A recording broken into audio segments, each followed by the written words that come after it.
Selamat datang di channel Belajar Tes TPA. Kali ini kita akan membahas soal antonim. Di sini kita memperoleh soal sebagai berikut. Jika teman-teman ingin mengerjakan, silakan di-pause ya videonya. Oke, kita lanjut ke pembahasan. Di sini kita memperoleh soal hakiki. Yang ditanyakan adalah apa antonim dari hakiki. Hakiki artinya benar, sebenarnya, atau sesungguhnya.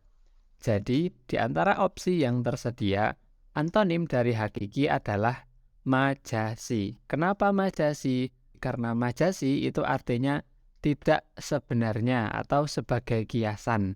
Jadi, antonim dari hakiki yang berarti benar adalah majasi, tidak sebenarnya. Kita lanjut ke soal antonim yang selanjutnya. Jika teman-teman ingin mengerjakan, silakan di-pause ya videonya. Oke, kita lanjut ke pembahasan. Di sini kita memperoleh soal antonim dari absurd. Apa antonim dari absurd? Absurd sendiri berarti tidak masuk akal atau mustahil. Sesuatu hal yang absurd itu hal yang tidak masuk akal atau mustahil. Jadi, antonim dari absurd atau hal yang tidak masuk akal atau mustahil adalah tidak mustahil. Jadi, antonim dari absurd adalah tidak mustahil. Kita lanjut ke soal antonim yang selanjutnya. Jika teman-teman ingin mengerjakan, silakan di-pause ya videonya. Oke, lanjut ke pembahasan. Di sini kita memperoleh soal apa antonim dari sederhana. Arti dari sederhana sendiri artinya bersahaja, tidak berlebih-lebihan, sedang, dan tidak banyak seluk-beluknya atau tidak banyak pernik. Artinya simple, sederhana. Maka jawaban dari antonim sederhana adalah kompleks. Karena kompleks itu berarti bermacam-macam atau banyak macamnya. Jadi antonim dari sederhana adalah kompleks. Kita lanjut ke soal antonim yang selanjutnya. Jika teman-teman ingin mengerjakan, silakan di-pause ya videonya. Oke, kita lanjut ke pembahasan. Di sini kita memperoleh pertanyaan, apa antonim dari ad hoc? Bagi teman-teman yang belum tahu apa itu ad hoc adalah sementara dibentuk atau dimasukkan untuk satu tujuan saja. Jadi, antonim dari ad hoc adalah general atau umum. Kita lanjut ke soal antonim yang selanjutnya. Jika teman-teman ingin mengerjakan, silakan di-pause ya videonya. Oke, kita lanjut ke pembahasan. Di sini kita memperoleh soal apa antonim dari aristokrat. Aristokrat sendiri berarti penganut cita-cita kenegaraan yang berpendapat bahwa negara harus diperintah oleh kaum bangsawan. Atau juga bisa berarti aristokrat itu adalah orang dari golongan bangsawan atau ningrat. Maka antonim dari aristokrat adalah rakyat jelata. Jadi jawabannya adalah yang D, rakyat jelata. Kita lanjut ke soal antonim yang selanjutnya. Jika teman-teman ingin mengerjakan, silakan di-pause ya videonya. Oke, kita lanjut ke pembahasan. Di sini kita memperoleh pertanyaan, apa antonim dari asimilasi? Arti dari asimilasi adalah penyesuaian atau peleburan sifat asli yang dimiliki dengan sifat lingkungan sekitar.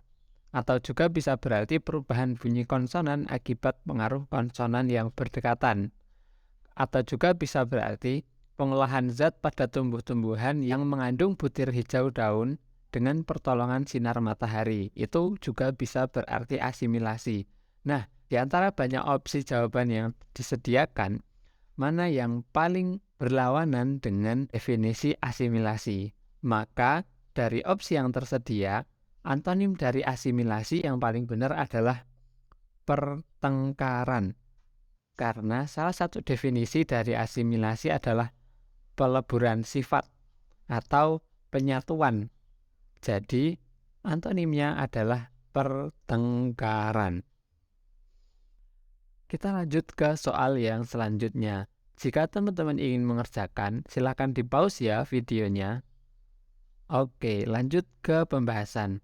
Di sini kita memperoleh soal deforestasi. Apa antonim dari deforestasi? Deforestasi sendiri berarti penebangan hutan. Jadi istilah lain deforestasi adalah penebangan hutan. Maka dari opsi-opsi yang tersedia, antonim dari deforestasi yang paling tepat adalah reboisasi. Karena reboisasi berarti penghijauan. Kita lanjut ke soal yang selanjutnya. Jika teman-teman ingin mengerjakan, silakan di-pause ya videonya. Oke, lanjut ke pembahasan.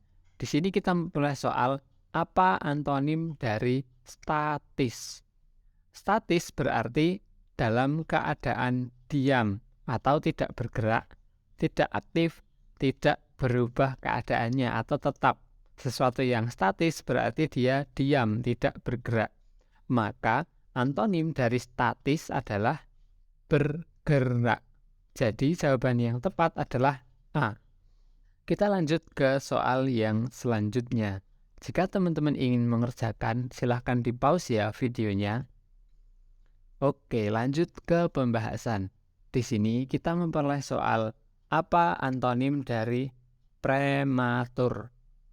Prematur sendiri berarti belum waktunya, atau belum masak, atau belum cukup bulan, atau lebih awal ya istilahnya. Nah, maka antonim dari prematur itu adalah terlambat. Jadi jawabannya adalah D. Kita lanjut ke soal yang selanjutnya. Jika teman-teman ingin mengerjakan, silahkan di-pause ya videonya. Oke, lanjut ke pembahasan. Di sini kita memperoleh soal apa antonim atau lawan kata dari skeptis. Skeptis berarti kurang percaya, ragu-ragu terhadap keberhasilan ajaran dan sebagainya. Artinya skeptis ini ragu-ragu atau tidak percaya ya. Jadi dari opsi-opsi yang tersedia, antonim dari skeptis yang paling tepat adalah yakin, karena yakin itu lawan kata dari ragu-ragu. Jadi jawabannya adalah B. Oke, sekian video kita kali ini. Semoga apa yang kita pelajari menjadi ilmu yang bermanfaat. Jika teman-teman suka, silahkan like, share, dan subscribe. Kita bertemu lagi di pembahasan soal yang selanjutnya.